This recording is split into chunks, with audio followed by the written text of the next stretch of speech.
This episode is brought to you by LifeLock. It's tax season, and we're all a bit tired of numbers. But here's one you need to hear. $16.5 billion. That's how much the IRS flagged for possible identity fraud last year. Now here's a good number. 100 million. That's how many data points LifeLock monitors every second. If your identity is stolen, they'll fix it. Guaranteed. Save up to 40% your first year at LifeLock.com/podcast. Terms apply. Yes, this is unsettling. This is anxiety-provoking. We don't know where this thing is going to go. However, it is critical that we show resilience as parents for our kids. They are looking to us. They're watching what we're doing, they're listening to what we're saying, and they are looking to our emotional responses for how to deal with this. What we need to do is we need to look at ourselves and we need to reflect on how we are doing, because it is critical that we stay as grounded as we possibly can while also being human, because this whole situation is new for us as well.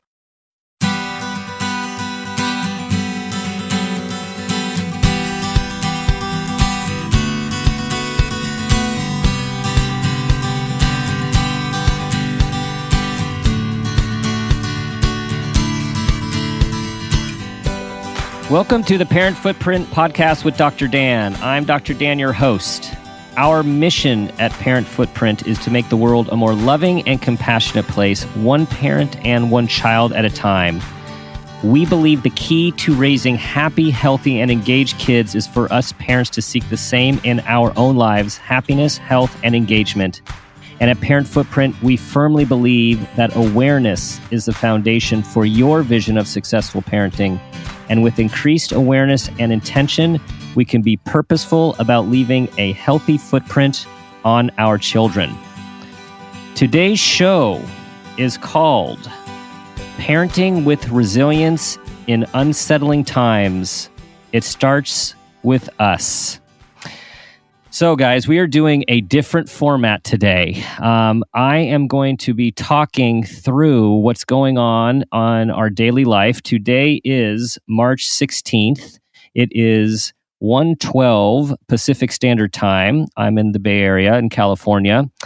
And as of this time, the coronavirus, COVID-19, is well underway. And we, as American citizens, as international citizens, as world citizens, are trying to find a way to cope with something that is unfolding every hour, every moment. So today I'm going to be talking first about a blog that I wrote on Psychology Today about this topic. And then we'll be welcoming our wonderful podcast producer, Laura Rossi, who's going to be telling us questions that she has gathered from our community. And these are questions, of course, that all of us are asking. How do we deal with what's going on right now? So what is going on right now? What's going on right now is there, according to the Johns Hopkins website, there are 179,165 confirmed cases in the world, and there are 4,200 cases confirmed in the United States. As of a half hour ago, there was an announcement that 6 counties in the San Francisco Bay Area are implementing, as of midnight, you have to stay in place, shelter in place, and be in our homes until April 7th. And that means not going anywhere unless you have to go to an urgent doctor's appointment or to get some food. In the larger world, we know that Italy's been on lockdown. France and Spain are mostly locked down. You can't fly into the country anymore. And sporting events have been canceled. March Madness is not happening. Conferences are gone. So we are living in an unprecedented situation right now. And so the question is, yes, this is unsettling. This is anxiety provoking. This can be very fearful, partly because of the uncertainty and partly because we don't know where this thing is going to go. However, it is critical that we show resilience as parents for our kids. We have lived longer. We know a little bit more about history and other events that have occurred, and they are looking to us. They're looking to us all the time. They're watching what we're doing, they're listening to what we're saying, and they are looking to our emotional responses for how to deal with this. The other thing that's happening is they're on social media, they're watching the news, and they're gathering information as well. And, a lot of the information is helpful information, and a lot of the information can also incite anxiety and fear about the projections. And so what we need to do is, first off, is we need to look at ourselves and we need to reflect on how we are doing, because it is critical that we stay as grounded as we possibly can while also being human, because this whole situation is new for us as well. So what I want to do is I want to walk through steps for maintaining and building resilience. One thing that I always quote is something by the Dalai Lama, and he says something like this. He says, if we're worried and there's something we can do about it, stop worrying and do something about it. If we're worried and there's nothing we can do about it, stop worrying because there's nothing you can do about it. Now, of course, that sounds simple in the face of this global pandemic, but the nuggets here are we need to separate what we can do from what we can't do. So some of the things that you've heard several times by this point in the media is we know that we need to wash our hands. We know that we need to watch where we're sneezing. We know that we need to keep a distance from other people. And now many of us are going to be required to do so. We know that we need to be around less people. And we know that we need to be connected and communicating with one another. What we cannot control, we don't know how many people have the virus. We don't know how long the spread will last. However, we are taking great measures to stop the spread. We don't know if it's seasonal or not at this point, and we don't know what the future is going to bring. Right? So these are facts. So we need to start to focus on what can we do. Now, when it comes to resilience, I'm going to go through a few topics for us all to consider. The first thing is self-awareness, right? So everything starts and stops with us, with our kids. We need to be aware of how we're dealing with this, where we're struggling, what we're showing our kids, and get ourselves in check with the support of a spouse, with the support of a friend, with the support of your counselor, coach. Is we need to find a way to understand what we're oozing off to our kids. Now, again, we're human and that's going to happen. All I'm suggesting is that we have awareness about how we are so we know where we need to adjust. If we need to have a good cry session or a freak out session, which is human, let's try to keep it to a minimum when we're around our kids, right? Now, at the same time, it's fine to let them know that, yeah, you have some concerns too. You haven't experienced this before, but we're all going to do whatever we can to get through this together. So self-awareness, take your pulse, take your temperature, your emotional temperature of how you're doing and how you're behaving. The next thing, which we've all been doing a lot of, is gathering information. So to be resilient, not only do we have to be self-aware, we need to have information. So we need to know, what are we supposed to be doing?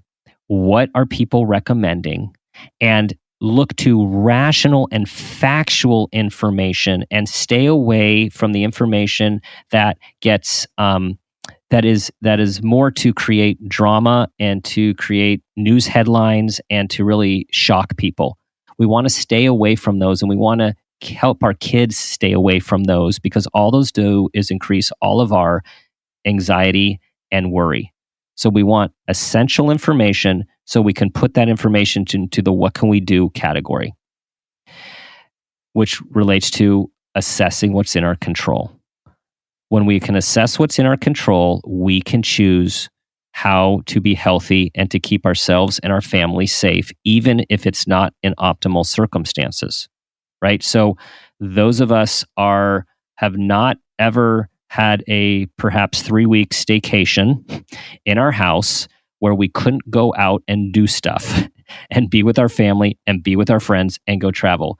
This is new. We have to find creative ways to do this, which I'll get to in a moment. So we're self-aware, we're gathering information, we're assessing what's in our control. Now, this is a big one. Acceptance. To be resilient, we need to accept the reality of the situation. We need to accept we are in a highly unusual circumstance, that we as a nation and as a globe, as a world, are trying to work together to stop a virus. We need to accept that it's here. We need to accept that there are a lot of people that are going to get sick. And what we're really trying to do is prevent the vulnerable, the people with health issues and elderly from getting this virus, because they are most at risk. So we need to accept that this is here, and that as much as we can, embrace this opportunity that we are going to be experiencing life differently than we would have. I am not going to be going to work for the next 3 weeks in my office, seeing clients face to face to face. I'm going to be seeing them virtually. I'm going to be connecting with colleagues. I'm going to be writing. I'm going to be podcasting. I'm going to be doing whatever I can to do things differently in this temporary new reality. Once we are working on our acceptance, we can get into problem-solving mode, right? So when we problem solve, now we're using our great frontal lobe, our great intellectual brain, to figure out how are we going to handle this, right? So resilient people see obstacles as opportunities. And I'm not trying to be Pollyannish about this. It's more about what are the opportunities here? Well, for those of us who have teenagers who we don't get to see all that much, we're going to be seeing them a lot more. That's going to be different, right? How do we use that time together? For those of you who have not had time to do certain projects that you wanted to do at home, well, you're going to have more time. How are we going to do life over these next, for right now, 3, 4, 5, 6 weeks while we get this thing under control? How are we going to do life differently? And how can we include our kids in the process of problem solving with us? Because we need to model resilience for them.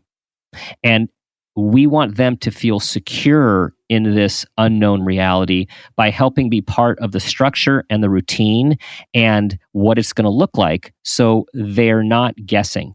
And a lot of people are recommending coming up with schedules and keeping to a schedule so kids still have a routine. It might be a different routine, but it's still a routine so they know what to expect. In a sense, you make sort of a new game out of it. We are on like staycation. We're on a mandated staycation, and we're going to use it to the best of our ability.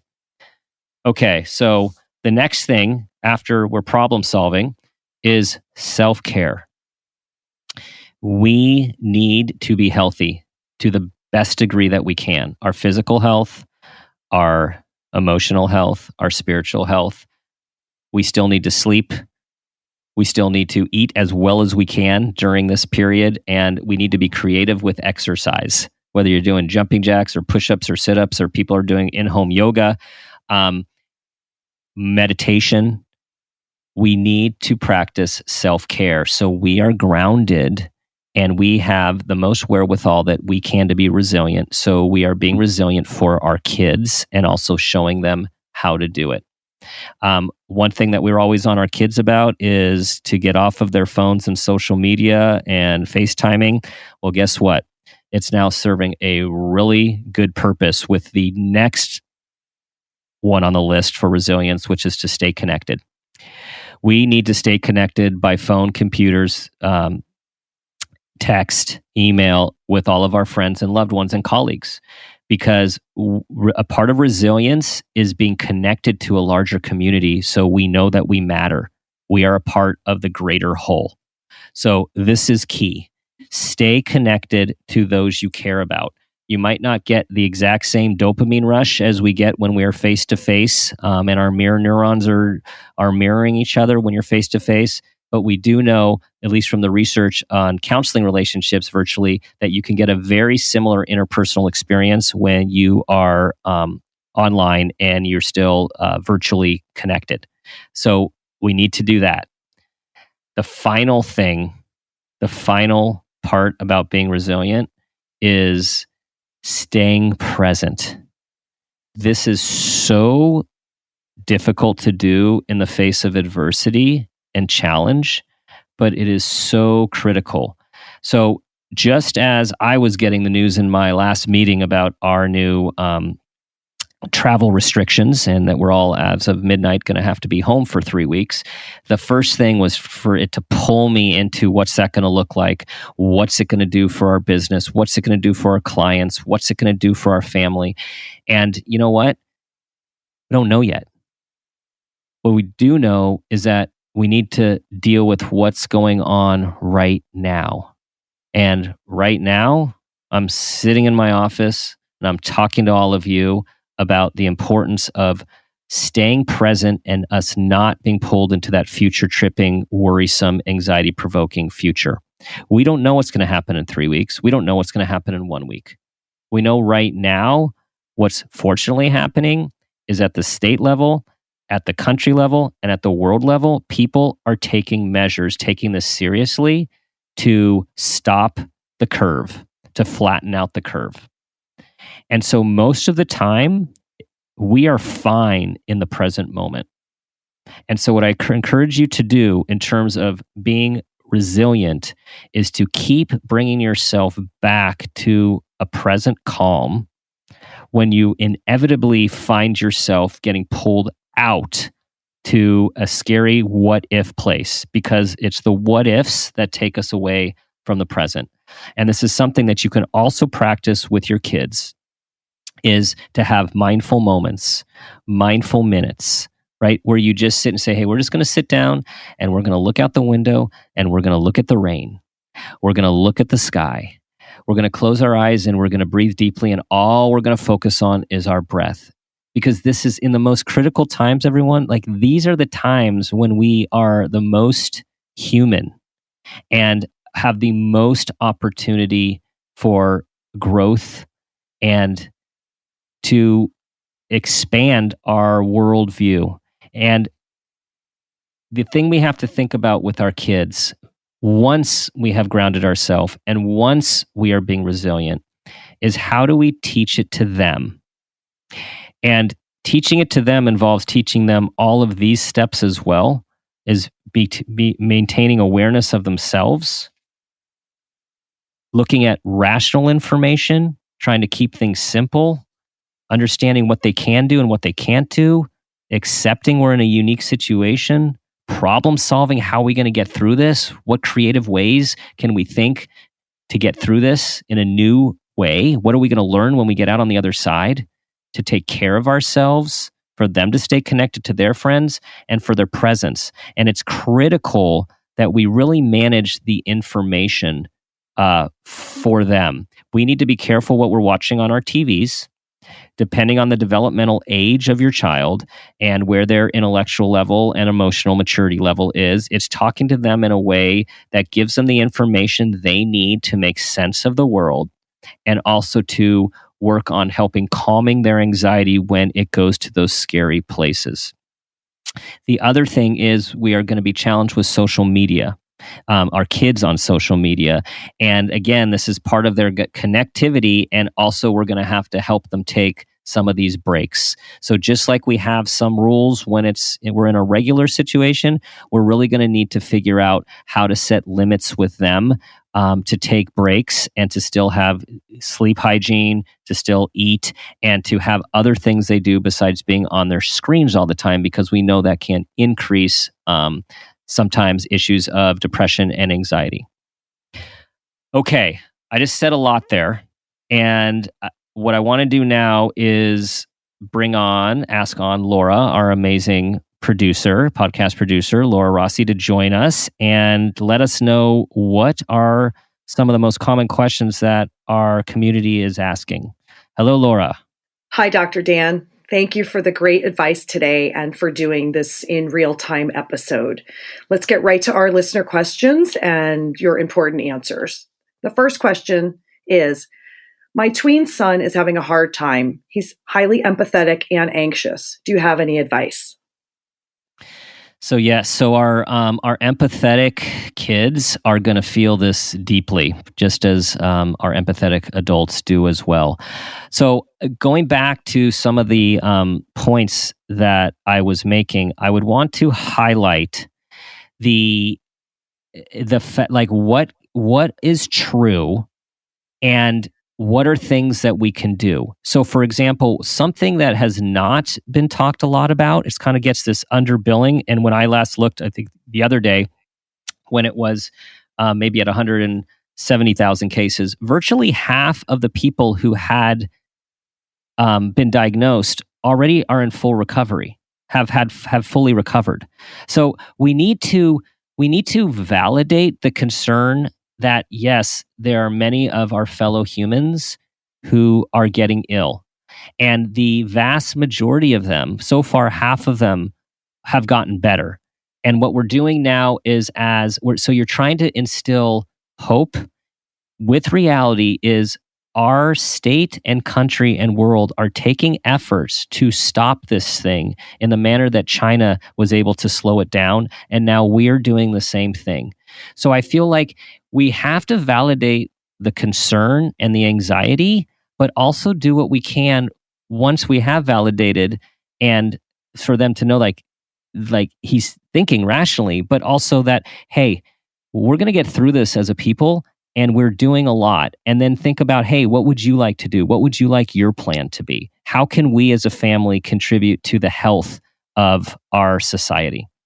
So again, really focus on pro-social positive steps while trying to counteract. This is a cognitive strategy. We need to counter some of the irrational, worrisome thinking with some rational one that basically say, okay, yeah, this is true, but also this is true as well. Great, thank you.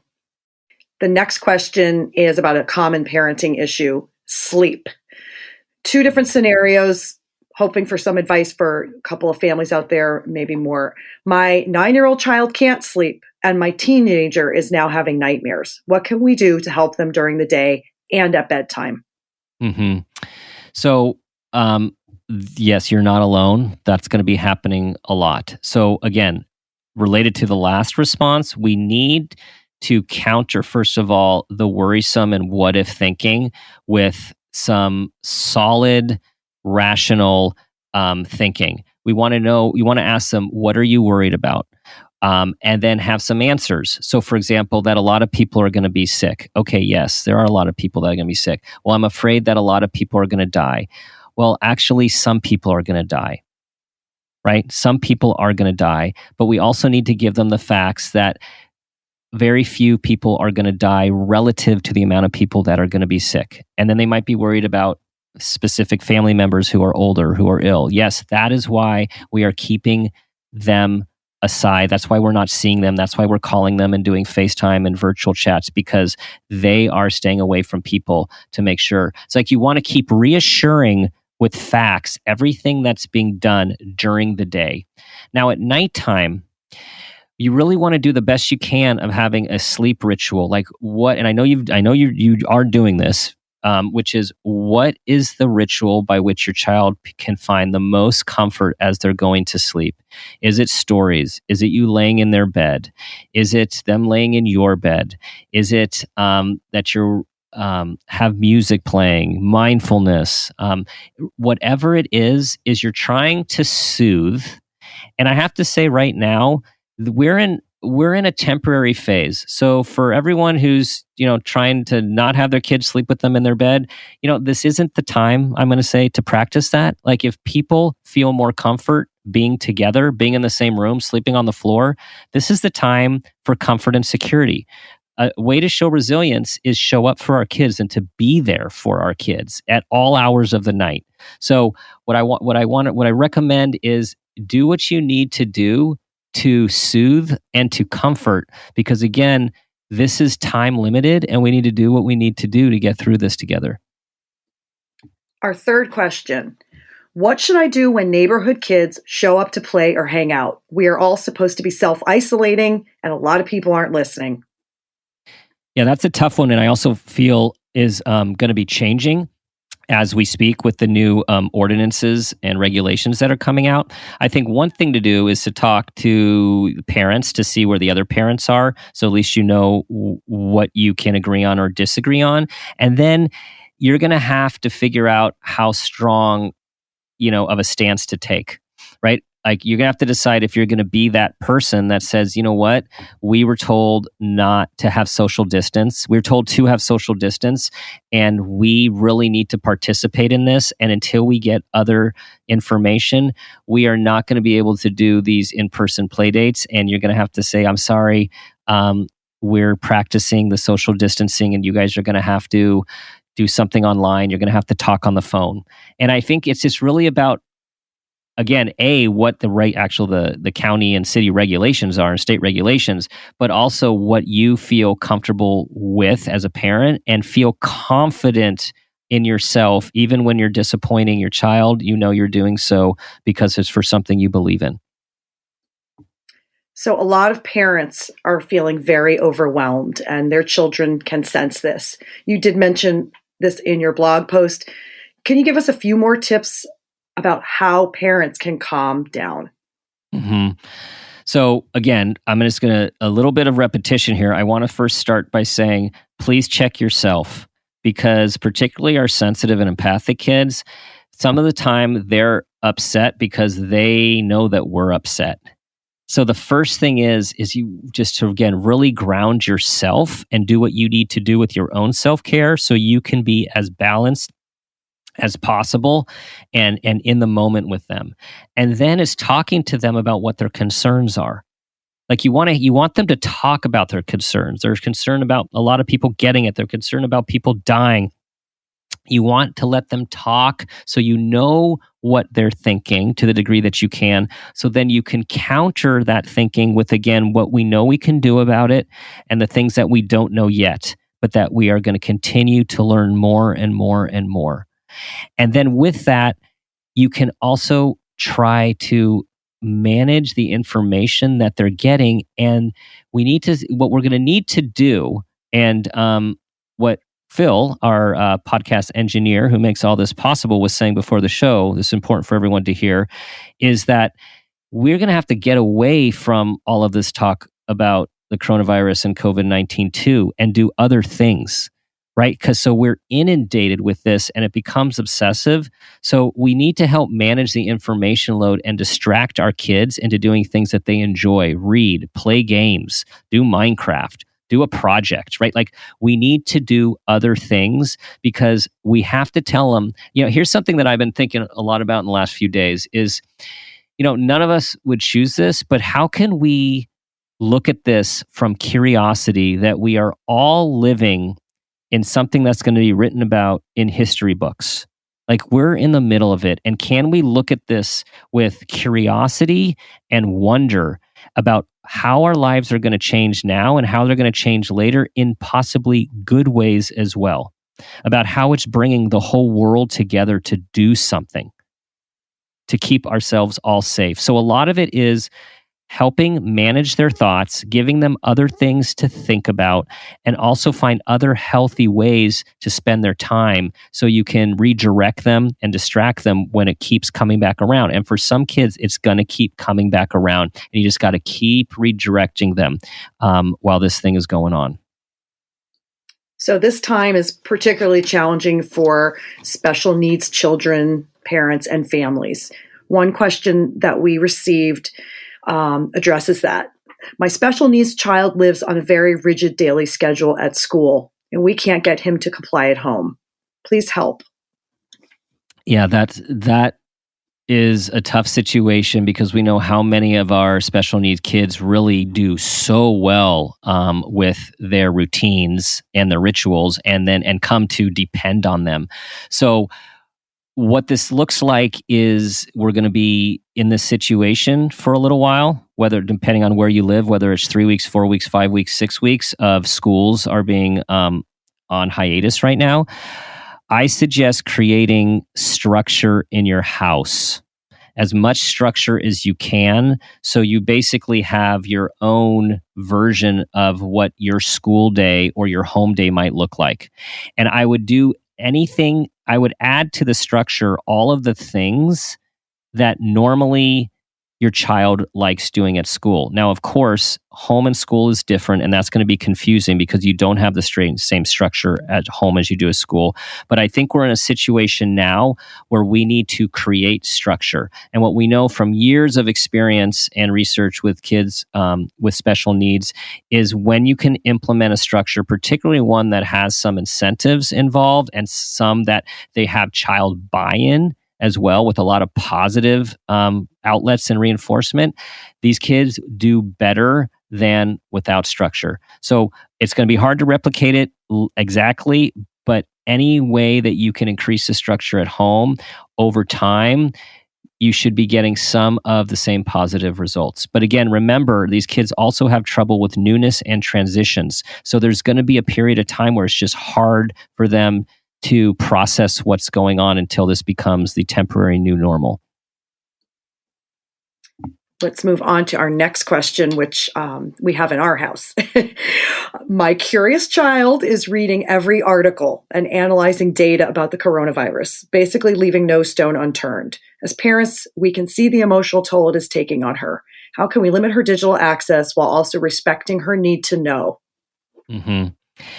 Yeah, that is a really common one, particularly with our bright and inquisitive teens. So one thing I would say is to have the conversation of what is it that you want to know, and is the amount of research you're doing helping you, or is it actually negatively impacting you?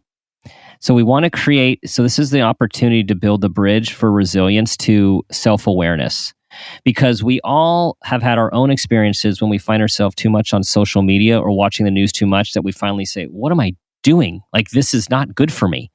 And so a lot of these kids, these teenagers, need help understanding and regulating what it is that's driving this behavior and what are they trying to figure out. And then from there, I would saddle up more on this collaborative approach, which is, are you wanting to look this much, or are you kind of hoping we restrict you? Because sometimes the kids want us to step in. Like, are you wanting this amount of information? Because we can limit it. Now, of course, we always can limit it. It's always better if our kids say, can you please help me limit it? That's the ideal. Sure. Let's make a plan together to limit it. But again, besides the actual fundamental limitation of the act, you're really trying to help figure out why your bright child needs to know this information, because it is, we know, to some way manage her anxiety or his anxiety. It's to manage the anxiety. And it just so happens that some of the ways we try to manage our anxiety is not always healthy. So taking digital breaks, like with a collaborative approach, like let's take digital breaks. How about you allow us to update you over the next 2 hours if there's something significant, and just get away from your technology, talk to your friends, read a book, work on a project so your brain can get a break. And I feel like if we can impose breaks, but also let them know you're not going to miss anything, we'll give you the information, there can at least be this kind of brain relaxation.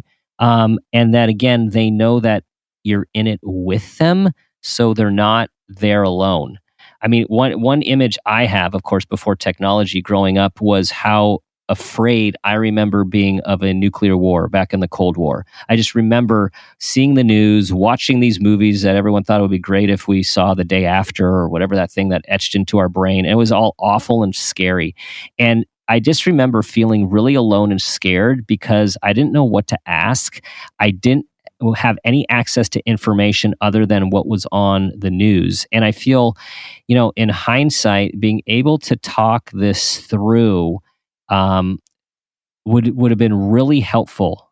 So we have to see how much we could pull our kids away from the media and the news and have interactive exchanges with them instead of them falling into that rabbit hole of all of the fearful information that's out there. So the last question for today is an interesting one because most parents of the kids that have graduated from high school, have sort of launched their children, and now college students are home, or kids that were supposed to take the SATs can't take them. How can we help the kids that are spiraling and have to come home deal with, my first year of college ended abruptly. My study abroad program is canceled. I'm supposed to graduate in a few months, so what do we do for parenting all of our college kids or recent grads or about to graduate? Yeah, I think this is unprecedented. And I feel that the thing that comes first to me is loss, right? Like this is loss, your last spring quarter, your graduation, your trip abroad, your graduation trip. I mean, all of this, your season canceled. Right, we think of all those poor basketball players, men and women in March Madness, canceled when they're trying to showcase their talents for the world. And I think we first have to acknowledge, like, this for them, that's loss and that sucks. We can't just talk them out of it. So I think that first stage is just validating, like, who would have thought that this would happen? And we could not have anticipated that you're in this situation now, and we are sorry. And talk to them about what are you going to miss most? What's bothering you the most? What is impacting you the most about this decision? Again, because we really want to not assume that we know what our kids are thinking and experiencing. So as much as you can get that dialogue going. And then once you have enough time to validate that loss, it's, in the short term or in the medium term, because you don't want to rush it. It's like, okay, we're still figuring out what our movement can be or our restrictions can be, but how do you want to use this time? Someone might say, I don't want to do anything. I'm so burnt out from school. I don't want to do anything. Someone might say, you know what? Well, maybe I can learn a language that I wanted to learn or do something else online, or I finally can learn how to use that, online architecture program. It's like we want to move from despair and loss into action. But I also caution, like, give it time, because we need to allow loss to happen so it has some resolution. But this is just a really tough time for those kids who went from like the most exciting developmental milestones of their life to it being changed and pulled out from under them. It's still going to happen, but it's going to happen differently, and we need to acknowledge that and then help them activate. Thank you, Dr. Dan, and thank you to all of our listeners for sending in your questions on social media. I think we may have another show where we continue to answer reader questions. So you can, of course, find us, Parent Footprint, on Facebook, Twitter, and Dr. Dan Peters on Instagram, and send us any questions you have. We'll certainly address them either on a show or on social media. Thanks, Laura. Thanks for gathering them together and just being the backbone of all of this. And we are definitely going to do this again. I want to leave everyone, as all of our listeners know, we normally have the Parent Footprint moment. And you all know that question well about, I asked the guest to tell us of a time when they became aware of themselves or another. They became aware of themselves as a person or as a parent, and that new awareness had a positive impact on their child. Well, we're changing the Parent Footprint moment question for all of you, for all of us. And it's simply this.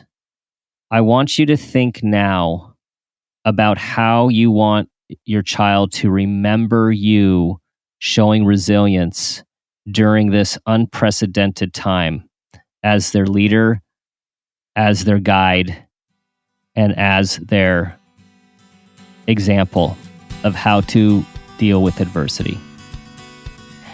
I know you all are going to be doing your best. That's all we can do. And we have to remember that all we can do is try to be the person that we want our child to become. And as always, in all of these moments, try with that self-awareness to ask yourself that question, what footprint do you want to leave?